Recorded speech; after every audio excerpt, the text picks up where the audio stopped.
debate do que é hoje o mundo atual, que nós estamos vivenciando, a discussão do conteúdo local, a discussão da política industrial, para que a gente possa botar foco.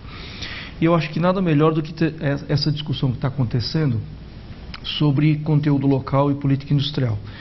Eu começo a perceber, e eu vejo nas discussões que eu tenho quando eu vou a Brasília, todo mundo olha a indústria do petróleo e diz, puxa, essa política de conteúdo local do petróleo é um sucesso, vamos estendê-la para o restante da economia. Sem primeiro parar para olhar e dizer o seguinte, o que é esta política que a gente tem na indústria do petróleo e se ela funciona ou não funciona. Então, eu não sei se todos aqui conhecem, eu acho que o que foi discutido aqui, a apresentação do professor Maurício foi brilhante, ele fez uma análise do contexto de política industrial e de conteúdo local, e as conclusões são muito alinhadas com aquilo que o IBP vê.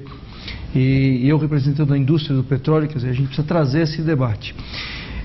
E eu acho que a questão que se apresenta precisamos dar continuidade, Maurício, nessa discussão, porque a gente está olhando ainda a questão na superfície. Eu acho que o professor Edmar ele tentou descer um pouco na questão e entrar num certo nível de detalhe para tentar entender o que está acontecendo na indústria do petróleo. E quando a gente fala conteúdo local na indústria do petróleo, eu tenho certeza que muita gente aqui não conhece hoje o que é essa política. E eu diria, primeiramente, até como representante da indústria, que não é uma novidade a política de conteúdo local. Ela existe em vários países do mundo.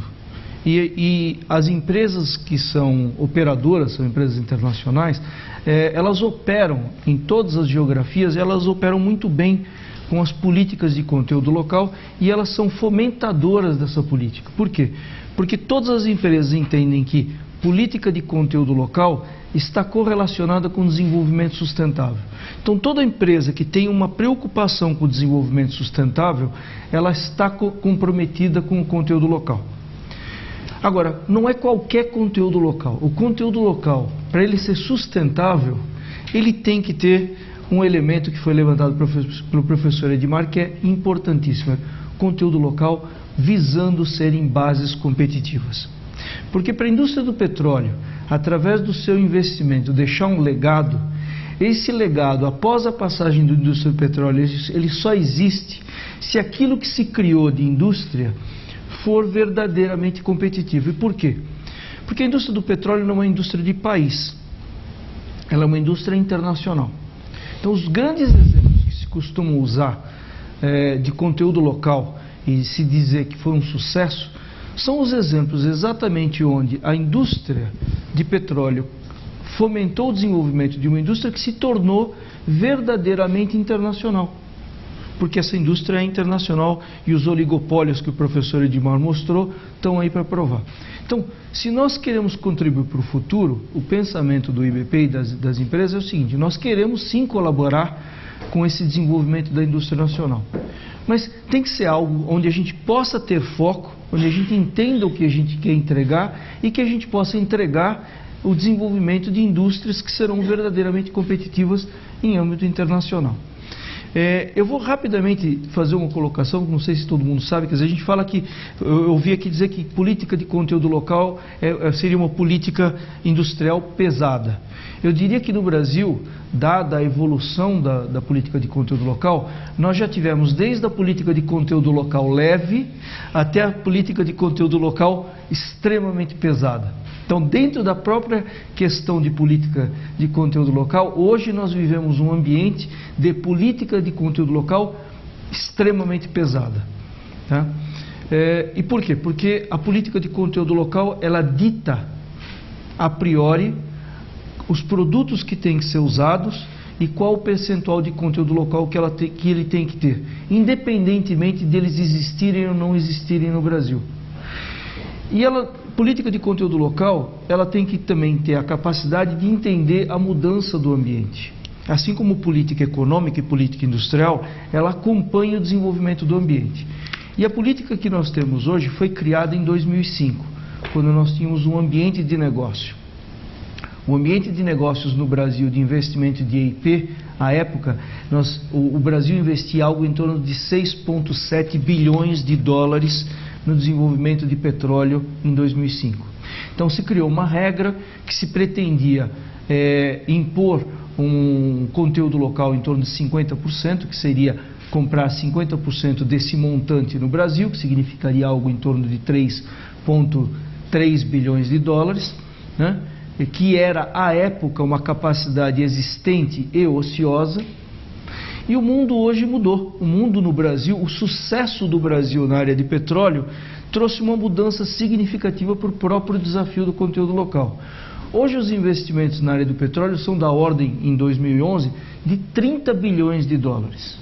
E a regra que foi estabelecida lá em 2005 vale para 2011. Então isso significa que se a ideia era atingir 50% de conteúdo local dos 6 bilhões de dólares, dos 30 significam 15. Isso significa que a indústria brasileira, que tinha uma capacidade ociosa para suprir 3, precisa hoje ter capacidade de suprir 15. Um pouco menos de 7 anos. Aonde é que está essa indústria? Então, a gente precisa entender que o desafio mudou. O desafio hoje não é usar capacidade ociosa da indústria. O desafio hoje é desenvolver nova capacidade de suprimento para a indústria do petróleo. E como é que se desenvolve capacidade? Não é torcendo o braço do empresário. Então, por exemplo, as empresas operadoras, quando a gente fala em oligopólios, não tem como você ir lá numa empresa internacional e dizer o seguinte: você tem que montar uma capacidade no Brasil. A empresa vai olhar e vai dizer o seguinte: bom, mas se eu já tenho capacidade em outras geografias do mundo, por que eu vou colocar capacidade ociosa no Brasil? Então, a política que venha a viabilizar o crescimento dessa capacidade tem que ser diferente. Tá? Então, eu acho que esse é um ponto importante para a gente pontuar. Então, sempre se discute uma questão se política de conteúdo local faz sentido ou não. Eu sempre digo o seguinte: do nosso ponto de vista, faz sentido a gente olhar, mas é uma questão de forma. E dentro desse contexto, eu queria rapidamente contar um pouco do que a gente fez dentro do IBP, olhando esse novo desafio, que não é mais usar capacidade ociosa, e sim tentar desenvolver nova capacidade para tentar trazer uma contribuição para esse debate. E essa contribuição é para que a gente possa justamente abrir o debate que nós temos com a sociedade.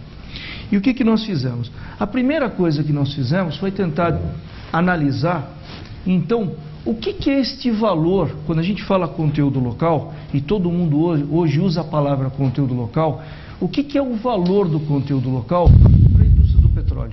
Porque cada stakeholder neste país que fala de conteúdo local, ele vai citar que conteúdo local tem um valor diferente. Então nós fizemos uma pesquisa. Então, certos stakeholders, eles dizem: não, o conteúdo local ele tem que trazer crescimento do PIB, ele tem que trazer investimento. Outros stakeholders dizem: não, ele tem que trazer emprego. Emprego, ponto, não interessa a qualidade do emprego. Então é uma visão diferente. Outros stakeholders dizem: não, é emprego com mão de obra qualificada, é agregação de valor e renda.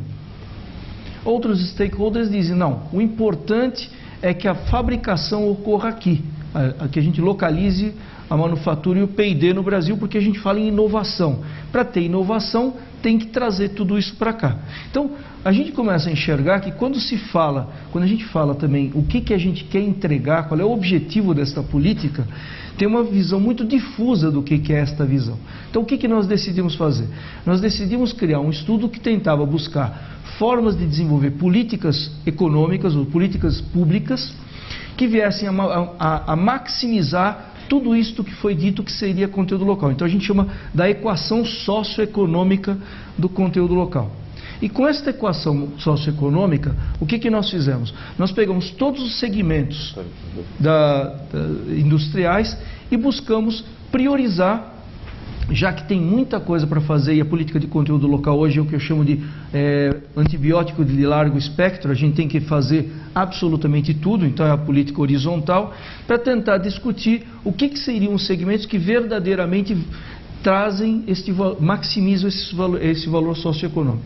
Então, isso foi feito, eu não vou aqui trazer o resultado do estudo, mas se a gente concorda ou discorda, eu acho que o debate está aí. Se tiver foco, a gente consegue identificar quais são os segmentos que verdadeiramente para o país trazem maior valor.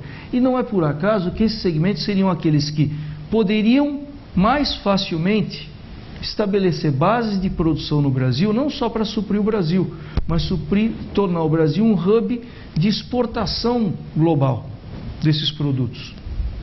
Então, este sim seria o verdadeiro valor de criar uma indústria competitiva que maximiza o valor da equação socioeconômica e traz realmente aquele valor de sustentabilidade no longo prazo.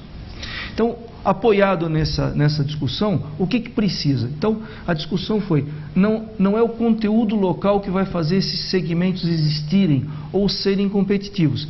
É sim um pacote de política industrial, tipicamente política industrial, que vai viabilizar para que o empresário, seja nacional ou seja o empresário de multinacional, venha decidir instalar no Brasil capacidade adicional. Por quê? Porque ele só vai fazer isso se ele conseguir enxergar que ele consegue se tornar competitivo, e não competitivo mercado doméstico, import parity, competitivo export parity. Tá? E por fim, o que o nosso estudo olha, então, é o seguinte: então, qual é o papel do conteúdo local se eu tiver este arcabouço como um todo que cria a capacidade de competitividade para os segmentos? Então, o conteúdo local, neste contexto, passa a ter ele passa a ser um complemento de política que vai trazer a demanda. A gente usa o poder de compra e a demanda para viabilizar esses segmentos, para apoiar esses segmentos. Então, dentro desse contexto, o que eu queria colocar para vocês é que é preciso entender, quer dizer, qual é o objetivo final da política de conteúdo local, e ela precisa ter um norte, para que a gente possa verdadeiramente agregar valor. Tá? Então, eu vou parar aqui, talvez na próxima fase a gente debata um pouco mais. Tá? Excelente. Muito obrigado.